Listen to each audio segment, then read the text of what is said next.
नमस्कार दोस्तों, हमारे मनोरंजन चैनल में आपका स्वागत। आइए एक डिबेट और सुनते हैं सांजनी सर का। यहाँ पे कोई शिव भक्त दिख रहे हैं भाई, इनको ऐड करते हैं। हाँ जी, शिव भक्त बताएं क्या कहना चाहते हैं। हाँ सर, आपका मैं शो देख रहा था। जैसा आपने अभी बताया कि वेदों में सबसे ज्यादा जो श्लोक है वो इंद्र के नाम पर है, कुछ कुछ श्लोक उसमें रुद्र के भी नाम पर है। कौन है ये रुद्र? उसमें उनके श्लोक थोड़े से कम है, पर जो उसमें ऋग्वेद के 649-10 है, 233-1 वगैरह है, 759-112 जिसमें त्र्यंबक जो महामृत्युंजय मंत्र आता है, तो वो अधिकतर कुछ कुछ श्लोक उन रुद्र के भी नाम पर है और आगे चल के उन्हीं को शिव वगैरह भी बनाया गया। पर रुद्र तो है ना वेदों में भी। अच्छा एक बात बताइए, आपकी हर एक चीज जो है वो काहे बुद्धिज्म में भी है, बुद्धिज्म की ही चीज को आप हर एक चीज, तो आप शिव कैसे कह रहे हैं उसको भाई? फिर जब उसको शिव कैसे कह रहे हैं? अगर रुद्र आपका है तो फिर उसको शिव काहे बना रहे हैं फिर? हाँ, एक्चुअली अब आप ये कहना चाहते हैं कि आपने जो शिव है उसका नाम ही बदल दिया, आपको पता ही नहीं था, रुद्र को आप शिव कहने लगे? नहीं, रुद्रीपथ जो अक्सर मैंने पढ़ा है, रुद्रीपथ आता है मतलब कई बार चैनल वगैरह पे। वेद आपका कितना पुराना कितना है वेद, यही बता दीजिए। जी सर, एक्चुअली वो स्वामी दयानंद सरस्वती कहते थे कि 1 अरब 96 करोड़ 8 लाख 53,121 साल और अभी 122वां चल रहा है। वो थैंक्स भारत जो राहुल आर्या कहते थे, तो उनके भी वीडियोस देखता था मैं, तो वो बताते मतलब कितने साल पुराना है। आपको लगता है कि वेद जो है 1 अरब 96 करोड़ साल पुराना है? मेरे को इतना लगता तो नहीं सर, पर उसमें लिखी सारी बातें मतलब झूठी तो नहीं हो सकती ना, जैसे रुद्र अच्छा, के लिए आप ये कह रहे हैं कि सारे। उसमें लिखी हुई सारी बातें झूठी नहीं हो सकती है, आप ये कहना चाह रहे हैं? हाँ, मतलब आपने जो बताया कि उसमें घोड़े और उसका संभोग दिखाया जो, मतलब तो वो सारी चीजें मैं भी नहीं मानता कि वो लोगों ने लिख दी होगी, मतलब धूर्त कपटी या ब्राह्मणों ने लिख दी होगी, किसी लोगों ने। दयानंद सरस्वती तो 19वीं सदी के हैं, वो 1875 में किया है ना, 19वीं सदी के हैं। तो एक 19वीं सदी का व्यक्ति जिसकी पोल, क्योंकि उनसे पहले मैक्स मूलर ने अनुवाद कर दिया, तो अनुवाद वो चारों बगल विख्यात हो गया। तब एक व्यक्ति को ऐसा लग रहा है कि हमारी पोल खुल रही है, तो कहेगा ना कि नहीं नहीं ऐसा नहीं है, हम दूसरी तरह से करेंगे, पहले वाले सारे ब्राह्मण गलत लिखे हैं, गलत लिखे हैं, वो तो कहेगा ही। हाँ, वो तो हम लोग ये क्यों मान लें कि दयानंद सरस्वती जो 1882-83 में 79 में अनुवाद जो किए हैं उसको हम लोग क्यों सही मान लें? आप ही बताइए। जबकि पूरे के पूरे अगर इतिहास देखा जाए वेद का, तो पहली बार वेद की चर्चा ही आती है महिदर उवट सायण के द्वारा। सर लेकिन आजकल कई जगह पे मतलब जैसे शिव मंदिर वगैरह रहते हैं, तो उसमें कई जगह पे रुद्र मंदिर। और मैं यहाँ मध्य प्रदेश में रहता हूँ, तो यहाँ अहिल्याबाई होलकर जी एक मतलब रानी हुआ करती थी। उन्होंने बहुत सारे शिव मंदिर वगैरह बनवाए और उत्तर प्रदेश वगैरह में भी कई मंदिरों का जीर्णोद्धार कराया, मतलब उसे मतलब अच्छे से मतलब रख रखाव करा। और यहाँ तक कि कर्नाटका में भी एक जगह है जहाँ पे शिवलिंग बने हुए, 1000 शिवलिंग, सहस्त्र शिवलिंग नदियों वगैरह पर। तो लोगों ने अगर बनाए मतलब ये सब चीजें, तो फिर मतलब कहीं ना कहीं कोई तो होगा ना, मतलब जिसके लिए अगर अहिल्याबाई होलकर ने बनाए अच्छा, शिव मंदिर कई सारे, उनकी फोटो। तो आपको ऐसा क्यों नहीं लग रहा है कि वो जो शिव मंदिर बनाए थे वो बुद्धिस्ट का था? आपको ऐसा क्यों लग रहा है कि वो ब्राह्मण का था? आपको ऐसा क्यों नहीं लग रहा है कि वो लोग बुद्धिस्ट थे, बुद्धिज्म की परंपरा अपनाए हुए थे, और ब्राह्मणों ने बाद में कब्जा करके उसको अपना देवी देवता बना लिया, और अपने उनका जो वेद में जो रुद्र था उसी को भी शिव शिव कहने लगे? आपको ऐसा क्यों नहीं लग रहा है? सर वो महादेव का जो आपने बताया था कि उनको महादेव कहते, तो वो तो मुझे पता है कि बौद्ध में आता है महादेव, मतलब देव और महादेव आता है। पर मतलब वहां पे लोग बहुत भीड़ लगाते हैं शिवरात्रि के समय पे भी, और लोग प्रार्थना करते हैं, और मतलब वहां पर अरे भाई, भीड़ तो आप कहीं भी लगा सकते हैं। अभी देखिए अयोध्या में लग रहा है कि नहीं लग रहा है? वो तो 2024 में बना है, वो तो 2024 में राम का बना है। राम का तो इससे पहले कोनो मंदिर भारत में नहीं मिलता। भारत में राम के नाम के, ये बताइए, 7वीं सदी में, 5वीं सदी, 6ठी सदी में इतने ट्रेवलर्स आए थे पूरे भारत में, उनको हर जगह स्तूप दिखा, बुद्ध दिखे, एक जगह भी राम और कृष्ण दिखे थे? दुर्गा काली दिखी थी एक जगह भी? तो 7वीं 8वीं सदी में जब एक भी राम नहीं दिखा, और हर एक जिला में, हर एक जगह जहां जहां से ये ट्रेवलर्स गुजरे, कम से कम 100 200 स्तूप मिल रहे हैं उनको, लेकिन एक जगह एक राम नहीं। पूरे भारत के लोग 7वीं 8वीं 5वीं सदी में राम कृष्ण को जानते तक नहीं थे, दुर्गा काली को, बताइए आप। और जिसको जानते थे, जिस महादेव महेश्वर को, तो बुद्धिज्म का था। तो आपको नहीं लगता है कि ये जितने भी राजा रानी की आप बात कर रहे हो, ये सब बनवा तो रहे थे शिव का, महेश्वर का, इसका, लेकिन ब्राह्मण इनको कब्जा कर लिया, इन राजाओं को हरवा दिया, और उस दरबारी बन गया अकबर का।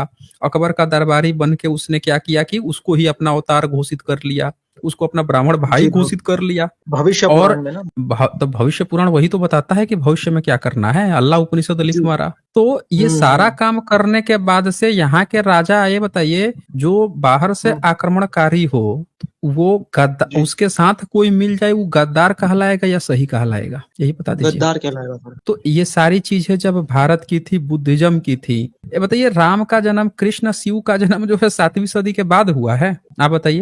मतलब उनका जन्म का तो पता नहीं, रामनवमी वगैरह मनती, जन्माष्टमी मनती, शिव जी का तो जन्म 7वीं नहीं मनता उनकी। कैसे जी मनेगा? सर। राम का और कृष्ण का जन्म किस कैलेंडर के हिसाब से बनता है वो भी बता दीजिए। जो हमें मतलब कैलेंडर वो जो चलता आ रहा है, मतलब रामनवमी वगैरह, तो रामनवमी का कैलेंडर कौन सा कैलेंडर है बता दीजिए आप, कौन से कैलेंडर से चलता है? पता नहीं सर। रामनवमी का कैलेंडर जो है राम का जन्म ही नहीं है। अल्बरूनी 11वीं सदी में आया था, राम नाम का कोई व्यक्ति ही नहीं मिला, उसका रामनवमी नाम की कोई चीज नहीं मिली, समझ रहे हैं? जी। अल्बरूनी जो है उसने वासुदेव की तो चर्चा की, क्योंकि वासुदेव बुद्धिस्ट का था, उसको ब्राह्मणों ने शूद्र कहा था, उसकी तो उसने चर्चा किया, लेकिन आपके किसी राम की चर्चा नहीं आई है 11वीं सदी तक भी। अरे बाबर जो है, जिसको आप कह रहे हो बाबरी मस्जिद बना दिया, उसके पोता को तो सारे ब्राह्मण जो है भविष्य पुराण में ब्राह्मण अपने देवता बना के घूम रहे थे। तो ये जी बताइए जी, कि वो तो राम वो पे जो भी कुछ टूटा होगा उससे ब्राह्मणों का क्या लेना देना था? आप ये क्यों नहीं मान के चल रहे हैं कि वहां पे जो चीज था वो बुद्धिस्ट का रहा होगा और इसीलिए ब्राह्मणों ने उसको तोड़वाया होगा, उसके पोते के साथ मिल भी गए, उसके दरबारी भी बन गए, उनका कुछ लेना देना नहीं था। तुलसिया जो है उसी सदी में था ना, अकबर के ही तो समय में था। उसने एक शब्द नहीं लिखा कि अयोध्या में कोई राम मंदिर था, वो तो राम भक्त था, उसको तो लिखना चाहिए था। ये भी नहीं बताया कि राम का जन्म जो है अयोध्या में हुआ था, मतलब वहां पे और किस जगह पे हुआ था, वहां कोई मंदिर था, ये तो कम से कम लिख देता ना।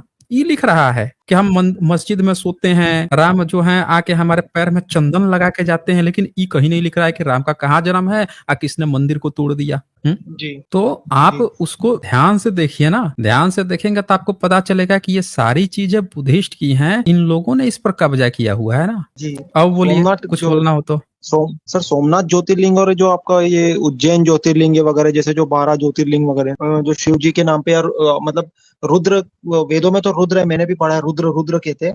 बाद में फिर वो रुद्रीपद जो आता है उसमें उन्हें शिवाय, महादेव, त्र्यंबक कहते हैं, त्रिपुरांतक कहते हैं, हिरण्य भावे, और अलग अलग नाम दिए गए। तो मतलब रुद्र भी तो मतलब वेदों में आते हैं ना, रुद्र, तो ये उनके नाम पे बने होंगे मंदिर, रुद्र जिसका कहते हैं, मतलब अरे बाद में लोगों ने भाई, शिव। वेद की रचना ही उसने बुद्धिस्ट के जो अवलोकितेश्वर बुद्ध थे उसके बाद की है। बुद्धिस्ट में जातक कथाओं में एक इंद्र आता था, तो ब्राह्मणों ने क्या किया, उसी इंद्र की स्तुति के लिए वेद लिखा, इसीलिए इनके वेद में स्तूप शब्द आते हैं और बुद्ध के भी शब्द आते हैं, इसीलिए समझ रहे ना। ध्यान से आप जी। चीजों को देखेंगे तो आपको एक एक चीज क्लियर होती चली जाएगी।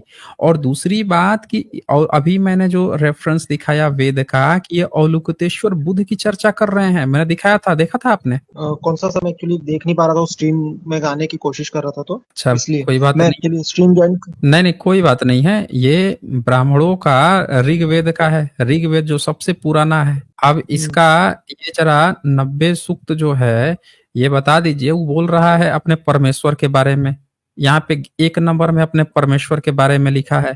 जरा इसका परमेश्वर को देखिए तो ध्यान से आप। जो विराट पुरुष, हजारों सिर, हजारों आंखों और हजारों पांव वाला और समस्त पृथ्वी व्याप्त करके 10 उंगलियों से आवृत किए हैं। जी। अब बताइए कि ये 1000 सिर, 1000 आंख, 1000 पाँव वाला व्यक्ति कौन बनाता है? ऐसा चित्र कौन बनाता था? कौन बनाता था? बताइए। 1000 सिर वाला, 1000 हेड वाला स्टैचू बोधिसत्व की बनती थी ना। सहस्त्र बाहु कहा जाता था, उनके हजारों हाथ होते थे, 1000 हेड्स होते थे, 1000 आईज होती थी, तो ये बुद्धिस्ट की होती थी। अब ये जो लिखा है इसको कहाँ से जानकारी हुई है? बौद्धों के ग्रंथ से। तो ये ऋग्वेद में जब चर्चा कर रहा है, ये जरा देखिए, या मैं आपको दिखाता हूँ, एक सीन दिखाता हूँ और उसको जरा देख के बताइए कि ये ऋग्वेद जो है कहाँ से ऋग्वेद को ये बात पता चली कि इसने ऐसी बातें लिखी है। अभी बहुत लोग जो हैं इनके वेदों की खाल इसीलिए नहीं खींच पाए हैं क्योंकि वो बुद्धिज्म को इग्नोर कर देते हैं और वो बार बार सारे, क्योंकि हैं सब ब्राह्मण। अब ये देखिए, ये सीन आप देख रहे हैं स्क्रीन पे, ये कौन है? ये बुद्ध है। बुद्ध के ऊपर अवलोकितेश्वर बुद्ध हैं। अब बुद्ध के ऊपर कई सारे सर हैं, दिख रहे हैं आपको? जी मल्टीपल जी सर है। हाथ दिख रहे हैं साइड जी में कितने हाथ हैं? बहुत सारे थाउजेंड्स, मतलब थाउजेंड्स ऑफ हैंड्स। अब बताइए जी कि जी वेद का जो लेखक था उसको ये बात पता है कि परमेश्वर वो क्या कर रहा है। बुद्धिज्म भी इसको क्या कहता था कि ये अवलोकितेश्वर बुद्ध हैं। तो ब्राह्मणों ने इसी को कल्पना को ध्यान में रख के सोचा कि परमेश्वर जो है उनके हजारों हाथ होंगे, हजारों सर होंगे, हजारों पैर होंगे, क्या होंगे, ये सोच के उसने लिखा। ऐसी मूर्ति कौन अच्छा बनाता था? बुद्धिस्ट बनाते थे। अब बताइए कि आप ये सोचेंगे कि भाई तब हम ये कैसे मान ले कि पहले उसने वेद से देख के इसने बनाया या इसको देख के उसने बनाया, ये भी तो क्वेश्चन उठेगा ना। जी जी बिल्कुल। उठेगा ना। तो अब एक बात बताइए कि ब्राह्मण ने कहीं वेद लिखा है एक जगह भी? बोलिए। सर वैसे वेद तो उन्होंने नहीं लिखा, मतलब लोग कहते हैं कि मतलब अलग अलग ऋषियों के नाम पर वो वेद, ऋषि जैसे इस ऋषि ने ये हम श्लोक लिखा यही है। आप हम यही आपसे कह रहे हैं ना कि जब उसने लिखा ही नहीं है तो कहेगा फिर आपको मुंह से गपोड़ेगा अपने पुराने होने का। अपने पुराने होने का जब सबूत नहीं है। हम कह रहे हैं कल आपने एक किताब लिखी, अब आपसे सबूत मांगा जाए, आप कह रहे हो कि नहीं हम 1000 साल पहले की किताब है, आपसे सबूत मांगा जाएगा, अब आपके पास सबूत तो है नहीं क्योंकि लिखे तो कल हो, तो आप क्या कहोगे? आप जिद पे अड़े हुए हो कि नहीं हम इसको 1000 साल पुराना बता के ही रहेंगे। आप क्या कहोगे? आप कहोगे कि नहीं नहीं हमने वहां से सुना था, नहीं उन्होंने वो यहाँ से लिखा था, नहीं हमारे पिताजी ने हमको बताया था, नहीं नहीं उनके पिताजी ने बताया था, नहीं नहीं उन्होंने हम पीढ़ी दर पीढ़ी लेके आए हैं। आप कुछ ना कुछ झूठ बोल के खड़े हो गए ना वहां पे, वही तो कर जी रहा सर है। जी। लेकिन हकीकत यह है कि अगर 1000 साल पहले से ना आपके पिताजी अगर आपको बता के आ रहे होते 1000 साल से, वो तो 3500 साल बोल रहा है, तो पता है क्या होता? ये जी बताइए, एक आपके इसी वेद में लिखा है 10 बच्चे पैदा करने का। तो आज से 3500 साल पहले एक ब्राह्मण 10 बच्चा पैदा करता तो एक बाप जो है अपने 10 बच्चों को वेद पढ़ाता। उन 10 के 10 फिर बच्चे होते तो 2 ही जनरेशन में 100 बच्चे वेद जान जाते हैं। फिर जी 10 होते हैं तो 1000 लोग जान जाते हैं। फिर सर कितने होते हैं? बिल्कुल 10,000। मतलब 5 पीढ़ी में, 6 पीढ़ी में लाखों में पहुंच जाते हैं वेद। बिल्कुल बिल्कुल। तो इतने में पहुंच जाते हैं।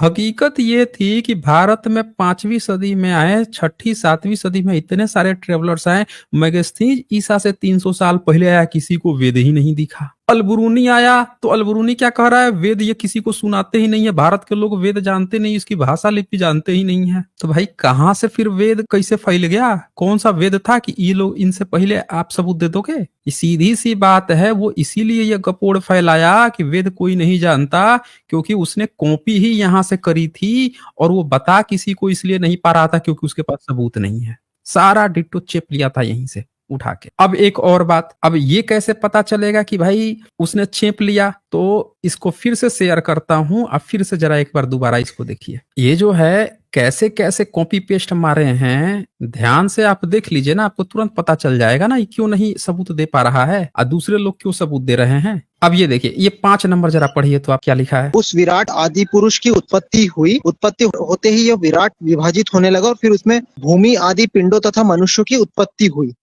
लिख दिया इसने, भूमि पिंड जी। सबकी उत्पत्ति हुई। अब विराट पुरुष बोला है, फिर आगे ये पढ़िए। उस विराट पुरुष को हव्य बनाकर जब देवताओं ने यज्ञ आरंभ किया तो उसमें घृत के समान बसंत ऋतु, समिधाओं के समान ग्रीष्म ऋतु और भविष्य के समान शरद ऋतु प्रयुक्त हुई। यानी ऋतुओं की उत्पत्ति हुई उस 1000 हाथ वाले, 1000 मुंह सर वाले से। ठीक है, 8 नंबर पढ़िए। उस सर्वभूत यज्ञ से तृप्ति कारक आज्य की उत्पत्ति हुई, उससे वायु में विचरण करने वाले वनों ग्रामों में निवास करने वाले मनुष्यों की उत्पत्ति हुई। ठीक है, बहुत बढ़िया। अब ये जरा 9 नंबर पढ़िए। उस सर्वात्मक यज्ञ पुरुष से ऋग्वेद तथा सामगान प्रकट हुए, उसी में यजुर्वेद अथर्ववेद की ऋचाओं का उदय हुआ। अब ये बताइए, ये तो ऋग्वेद की किताब है, ऋग्वेद के बाद ही न रचना होगी सामवेद की, यजुर्वेद की, अथर्ववेद की। जी जी। अब ऋग्वेद की किताब में सामगान यानी सामवेद, यजुर्वेद, अथर्ववेद की चर्चा कहाँ से आ गई? आप नहीं समझे ना। अगर आप मनुस्मृति ध्यान से पढ़ेंगे तो पूरे मनुस्मृति में बार बार 3 वेदों की चर्चा है। त्रैवेद कहा गया है, साउंड आपकी कम आ रही है। त्रैवेद कहा गया है, 3 वेद मनुस्मृति में। अब बताइए कि जब ऋग्वेद की रचना हो रही थी तभी चारों वेदों का नाम इसमें आ गया ऑलरेडी। ऋग्वेद, सामवेद, यजुर्वेद, अथर्ववेद, यानी ऋग्वेद की जब रचना हो रही थी तब ऑलरेडी ये चारों वेद अवेलेबल थे। कहने का मतलब ये है यजुर्वेद भी था, अथर्ववेद। फिर मनुस्मृति का लेखक जो है बार बार त्रैवेद त्रैवेद, तीन वेद क्यों कर रहा है? कभी सोचा है आपने? ब्राह्मणों की तमाम ग्रंथ जो है बार बार तीन वेद क्यों कर रही है, जबकि इनके ऋग्वेद में ही 4 वेद का ऑलरेडी चर्चा है? ये कभी सोचा है आपने? मतलब ये हुआ कि सर कि मतलब मनुस्मृति पहले लिखी गई और फिर किसी ने वेद लिखे। कहने का मतलब ये है कि इन लोगों ने सारी किताबें बहुत बाद में लिखी है। इन लोगों को आइडिया ही नहीं था। मनुस्मृति का लेखक जब लिख रहा था तो 3 वेद इसलिए लिख रहा था क्योंकि वो चाह रहा था त्रिपिटक को रिप्लेस करके वहां पे अपना आचार संहिता डाल दे मनुस्मृति का। इसीलिए नाम के लिए वो 3 वेद की जगह 4 वेद की जगह त्रिवेद कर रहा था, क्योंकि त्रिवेद क्या होते? 3 पिटक होते हैं। 3 पिटक की जगह पे इन्होंने त्रिवेद फेमस किया।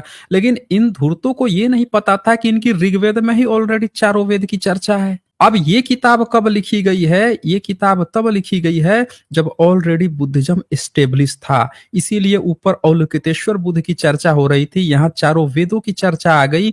अभी ऋतु उत्पन्न करने की जो बात ये कह रहा था, अभी देखिए और बताता हूँ, अब फिर बताता हूँ ये सब कहाँ से आए हुए हैं। 11 नंबर पढ़ सकते हैं आप? हाँ, पढ़ सकता हूँ। मेधा विजन जिस विराट पुरुष का वृत्तांत कहते हैं, वे उसकी कितने प्रकार से कल्पना, उसके मुख, भुजा, जांघों तथा पांव कैसे शारीरिक संयोग किस प्रकार पूर्णता को प्राप्त हुआ है। अब इसी तरह से 12 नंबर भी पढ़ डालिए। उसके मुख से ब्राह्मण, भुजाओं से क्षत्रिय, जंघाओं से वैश्य तथा पैरों से शूद्र वर्गों की उत्पत्ति हुई। अब ये पूरे ऋग्वेद में यहाँ पे इसने अपने को जोड़ लिया। ब्राह्मण जो है मुंह से पैदा हुआ, ये यहाँ पे इसने अपने तरफ से यहाँ पे जोड़ लिया कि हाँ ब्राह्मण जो है मुंह से पैदा हुआ, भुजाओं से क्षत्रिय पैदा हुआ, जंघाओं से वैश्य, पैरों से शूद्र। अब ये 13 नंबर पढ़िए और 14 नंबर पढ़िए, फिर हम बताते हैं कहाँ से कॉपी पेस्ट मारा है। हाँ, उसके मन से चंद्रमा, नेत्रों से सूर्य, कर्णों से वायु तथा प्राण एवं मुख से इंद्राग्नि की उत्पत्ति हुई। उसकी नाभि से अंतरिक्ष, सिर से स्वर्ग, पैरों से भूमि, कानों से दिशाएं प्रकट हुई। इस प्रकार लोकों का निर्माण हुआ। याद रखिएगा, नेत्रों से सूर्य, ठीक है, कणों से वायु, प्राण एवं मुख से इंद्राग्नि, मन से चंद्रमा, पैरों से भूमि, नाभि से अंतरिक्ष, कानों से दिशाएं। इस प्रकार लोगों का निर्माण हुआ। अब ये कहां से कॉपी पेस्ट मारा है? तो एक बुद्धिज्म की 5वीं सदी की किताब है, वो लिखित में मिल रही है ना। ब्राह्मण का ये लिखित में आपको इसीलिए नहीं मिलेगा क्योंकि इनकी किताब उस समय नहीं थी। बुद्धिज्म की जो किताबें चलती थी उन्हीं किताबों में से इन्होंने कॉपी पेस्ट मार के 14वीं 15वीं सदी में इन्होंने खड़ा किया अपना वेद। इसीलिए पुरानी जितनी किताब है उनके यही सारी चीजें बुद्धिज्म में मिल जाएगी लिखित में, इनका नहीं मिलेगा क्योंकि इन्होंने कॉपी पेस्ट मारा ना वहां से। अब ये देखिए, ये कार्बन सूत्र है, खुद पढ़ के एक बार सुनाइए तो ये क्या कह रहा है। बोधिसत्व सर्व निवारण विस्तंभिन ने भागवत से पूछा, बोधिसत्व महासत्व अवलोकितेश्वर के कौन से गुण थे जिनका आप तथागत ने वर्णन सुना है? भागवत ने कहा, आदित्य और चंद्र उनकी आंखों से आए, महेश्वर उनके माथे से आए, ब्रह्मा उनके कंधे से आए, नारायण उनके हृदय से आए, देवी सरस्वती उनके दांतों से आई, वायु उनके मुंह से आई और धरणी उनके पैरों से आई और उसके पेट से वरुण उत्पन्न हुए। जब ये अब रुकिए, अब ये देखिए, यहाँ पे ध्यान से देखिए क्या कहा, आदित्य और चंद्र उनकी आंखों से आए। वहां पे क्या लिखा था कि चंद्रमा सूर्य कहाँ से आया? आंखों से, नेत्र से आया। कहाँ से लिया इसने? बुद्धिज्म की किताब से। वेद उसका उस समय लिखित में क्यों नहीं मिल रहा? क्यों झूठ बोल रहा है कि पीढ़ी दर पीढ़ी? क्योंकि पीढ़ी दर पीढ़ी वो वेद नहीं ला रहा था, पीढ़ी दर पीढ़ी ये बुद्धिस्ट की किताबें आ रही थी। ये महायानियों की किताब है, ये किताबें आ रही थी और वो झूठ फैला रहा है कि वो पीढ़ी दर पीढ़ी वेद लेके आया है। उसने क्या किया है, बुद्धिज्म के महायान शाखा की जो किताबें थी, वो जो अपनी बोधिसत्वों की, अपनी अवलोकितेश्वर बुद्ध की जो बातें लिखते थे, उन्हीं को उठा के उसने संस्कृत में 14वीं 15वीं सदी में पेंच मारा और कह रहा है कि पीढ़ी दर पीढ़ी ढोके लाया है। अरे पीढ़ी दर पीढ़ी ये सब किताबें आ रही थी, यहां से इनकी चोरी सरेआम पकड़ी जाती है।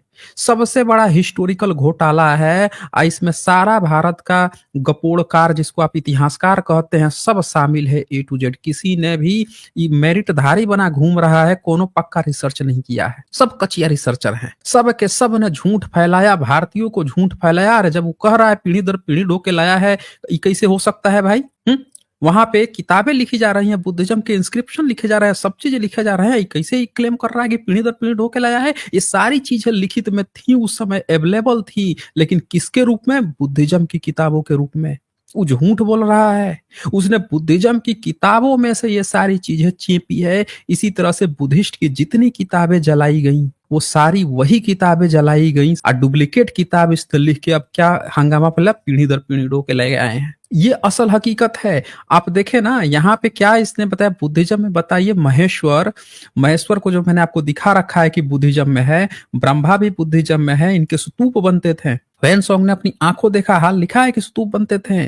नारायण कौन है बताइए? नारायण शब्द बुद्धिज्म का है। आइए उठा के बैठे हुए हैं, जिसको आप विष्णु विष्णु कह रहे हैं, हृदय से आए हैं। अब ये जो चित्र बनता है, मिलता है कि पेट से निकला हुआ है, ये हृदय से निकला हुआ है, कमल का फूल उस पे बैठे हुए हैं, आप लोग क्या दिखा देते हो कि देखो ये विष्णु जी लेटे हैं, ये निकला है। सब बुद्धिज्म बोधिसत्वों की मूर्तियां हैं भाई, ये सब बुद्धिज्म की हैं। इनके कुछ अलग मतलब थे, इन सब को उठा के चेप मारा और बता रहा है कि हमारा वेद जो है पीढ़ी दर पीढ़ी ढोके लाए हैं। देख लीजिए, इसीलिए वो नालंदा विश्वविद्यालय का मेंशन कहीं नहीं करता है, क्योंकि उसको पता है कि वहीं पे सारा उसका गेम अटका हुआ है। कैसे उसने ओरिजिनल किताबें जलवाई और डुप्लीकेट किताबें लिखवाई हैं। आगे क्या कहता है? वायु उनके मुंह से, वहां भी था। देवी सरस्वती उसके दांतों से, दांत मतलब मुंह से मतलब ज्ञान, सरस्वती सूर्यसती की बात आती है। और वायु उनके मुंह से, धरती उनके पैरों से, वहां भी लिखा था कि धरती जो है पैर से, यहाँ धरणी लिखा है। और उसके पेट से वरुण उत्पन्न हुए। जब से देवता अवलोकितेश्वर शरीर में आए थे तो भागवत ने देवता महेश्वर से कहा, महेश्वर कलयुग में जब प्राणियों के बुरे स्वभाव होंगे तो आपको आदि देवता घोषित किया जाएगा। देखो आदि देवता घोषित करके बैठा हुआ है। ये सारी किताबें जो हैं किसकी हैं? बुद्धिज्म की हैं। इन किताबों की कॉपी पेस्ट मार के ही बैठा हुआ है, और इसीलिए इसके सबूत नहीं मिल रहे हैं, लेकिन बुद्धिस्ट के लिखे हुए किताबें मिल रही हैं। ये हकीकत है शिव भक्त। अब बताइए आपका क्या कहना है? अभी मैंने आपको जितना चीज दिखाया, अब एक बात बताइए कि यही सेम बात इत्सिंग जो है अपने नोट्स में भी लिख रहा है 7वीं सदी का, कि ये जी माहेश्वर है वो 3 रत्नों से प्रेम करता है, वो भिक्षु भिक्षुणी शिक्षा माड़ा श्रमणेर श्रमणेरी का है, और ये बुद्धिज्म के किचन में पाया जाता है। उनके यहाँ की ये मूर्ति है। ये बात इत्सिंग भी क्यों लिख रहा है? ये तो विदेशी है ना, इसका तो कोई एजेंडा नहीं है, ये तो अपने आंखों से देखी हुई बात लिख के जा रहा है। आपको नहीं लगता है कि पूरा का पूरा ब्राह्मण, खुद पढ़िए, शिव भक्त है ना, पढ़ लीजिए। इसका मुखमंडल काला हो जाता है और यह देवता महाकाल कहलाता है। प्राचीन ऐतिह्य कहता है कि स्वर्ग में महेश्वर के प्राणियों में से था। ये स्वभाव तो 3 रत्नों से प्रेम और विपत्ति से 5 परिषदों की रक्षा करता है। उसके उपासकों की सभी कामनाएं पूर्ण हो जाती है। अच्छा, इसलिए ये मतलब जो उज्जैन में महाकाल बोला जाता है वो इसीलिए शायद बोला जाता है। उज्जैन में जो महाकाल बोला जाता है, तो महाकाल बोला जाता है, तो ये 3 रत्नों से, 3 रत्न कौन है? 3 रत्न क्या होते हैं बोलिए, बता दीजिए सर। 3 रत्न मतलब? अच्छा 3 रत्न अभी बता देंगे। नीचे लिखा है ना, विपत्ति में 5 परिषदों की रक्षा करता है। 5 परिषद कौन होते हैं? ये भिक्षु भिक्षुणी, भिक्षामाणा, श्रमणेर, श्रमणेरी। यहाँ पे कहीं लिखा है कि हिंदू होता है या ब्राह्मण होता है या शैव होता है, वैष्णव होता है, शाक्त होता है? कहीं लिखा है इसमें? अब बताइए, आपका महाकाल जो है, माहेश्वर है, शिव है, ये तो 5 परिषद भिक्षु भिक्षुणी शिक्षा माड़ा श्रमणेर श्रमणी इनकी रक्षा करता है। बुद्धिस्ट के किचन में मिलता है। और 3 रत्न है यहाँ पे, बुद्ध धम्म और संघ, इनसे प्रेम करता है। ये साफ साफ इंडिकेशन है कि 7वीं। अब बताइए, नालंदा विश्वविद्यालय में 15 साल जो पढ़ा है स्कॉलर, वो झूठ लिख के जाएगा? बता दीजिए आप। नहीं, बिल्कुल नहीं लिखेगा भाई। उसके नोट्स ही मिल गए, बहुत बड़ी बात है। उसके नोट्स मिल गए और उससे हम लोगों को पता चल रहा है कि कैसे भारत का इतिहास ही चोरी करके बैठे हुए हैं। यही बहुत बड़ी बात है। तो अब आपको पूरा पिक्चर क्लियर हुआ कि वो क्यों झूठ बोल रहा था, वो क्यों नहीं एक भी इन ट्रेवलर्स का बताया। ब्राह्मणों ने आज तक आपको बताया कि भारत में देश विदेश से पढ़ने आते थे? आपको दयानंद सरस्वती ने बताया कि भारत में नालंदा विश्वविद्यालय था, वहां पे लोग पढ़ने आते थे, यहाँ पे ये चीजें थी, ये बनती थी? आपको नहीं बताएगा वो, क्योंकि उसको खुद ही जानकारी नहीं थी। वो खुद एक प्रोपेगेंडा फैलाया कि शंकराचार्य नाम का प्राणी जो है ईसा से 200 साल पहले, वो सम्राट अशोक के समय में शंकराचार्य को फिट कर रहा था। उसका इतिहास इतना तगड़ा है। दयानंद सरस्वती उर्फ मूलशंकर त्रिवेदी का कहता है ईसा से 200-250 साल पहले जो है शंकराचार्य पैदा हुए थे। और कहानी सुनिए, सूर्य पे इंसान भी रह सकते हैं। आपने वही सत्यार्थ प्रकाश में लिखा है, और उसी में लिखा है कि 1 अरब 96 करोड़ साल कुछ साल तक कौन रहता है, इनका वेद पुराना है। बताइए, इनके वेद जी में जी। लिखा हुआ है 5वीं 6ठी सदी के कार्बन्य सूत्र की कॉपी पेस्ट मारी गई है, 1 अरब 96 करोड़ साल पुराना है। मतलब इतना पुराना कोई तो नहीं हो बात नहीं। सकता वेद, मेरे को भी वही लगने लगा सर कि मतलब पृथ्वी भी मतलब उस वक्त तो इंसानों की उत्पत्ति नहीं हुई, तो मतलब वेद इतना पुराना कहाँ से आ गया? मतलब इंसानों की उत्पत्ति के बाद ही तो मतलब धर्म ग्रंथ है ना। अरे भाई, भाषा की उत्पत्ति होगी तब ना आप उसमें वेद लिखेंगे, जी भाषा जी आएगी तब ना करेंगे। अब जी। बताइए, भाषा की भारत में संस्कृत भाषा कब आई है? सर वो आपका चैनल देखकर तो आप बताते थे कि 10वीं शताब्दी में देवनागरी लिपि बनी और उसके बाद ही वेद वगैरह ये सब लिखे गए, मतलब 10वीं शताब्दी में तक तो अच्छा। कोई प्रमाण ऐसा आ- नहीं मिला। अच्छा, कोई बात नहीं। अब एक बात बताइए कि जब उसको लिखा जाएगा, उसको समझाने के लिए भी तो टीका भी तो लिखा जाएगा। कोई ठीक भी है। चीज जब आती है, रच दी जाती है, जैसे कॉन्स्टिट्यूशन बना दिया गया, तो कॉन्स्टिट्यूशन में अब जो वकालत पढ़ेंगे, जो जज जाएंगे बनने के लिए, उनको समझाने पढ़ाने के लिए उसकी विभिन्न टीकाएं उसको और विस्तार से लिख के उनको दिया जाएगा ना, पढ़ाया जाएगा ना।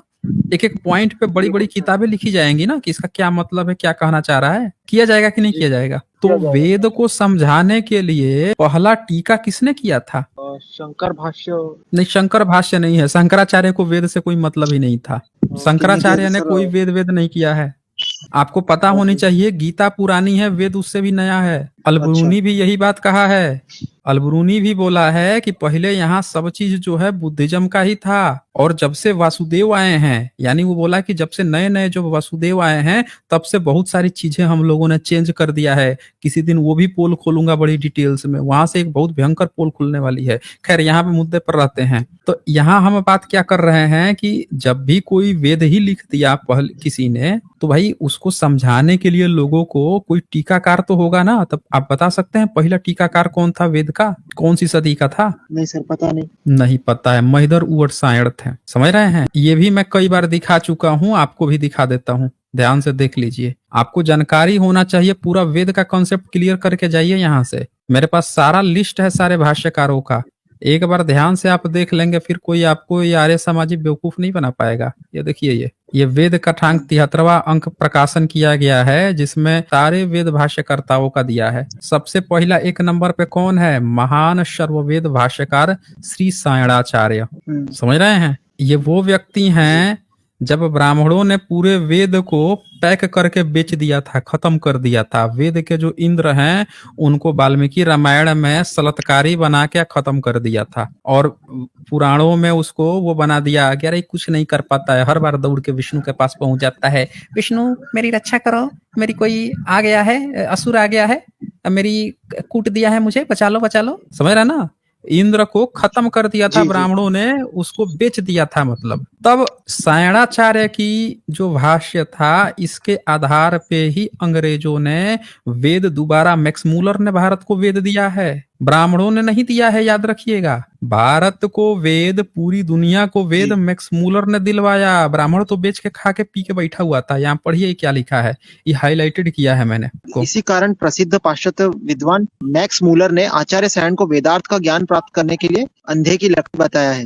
एच विल्सन द्वारा उनके भाष्य का अनुसरण करते हुए ऋग्वेद की का अंग्रेजी अनुवाद करना भी यही स्पष्ट करता है कि आचार्य सायण विविधार्थ संकलित भाष्य रत्न नहीं होते, जो किसी भारतीय अथवा पाश्चात्य विद्वान का वेदों के अगम ज्ञान दुर्ग में प्रवेश नहीं हो सकता था। समझ गए?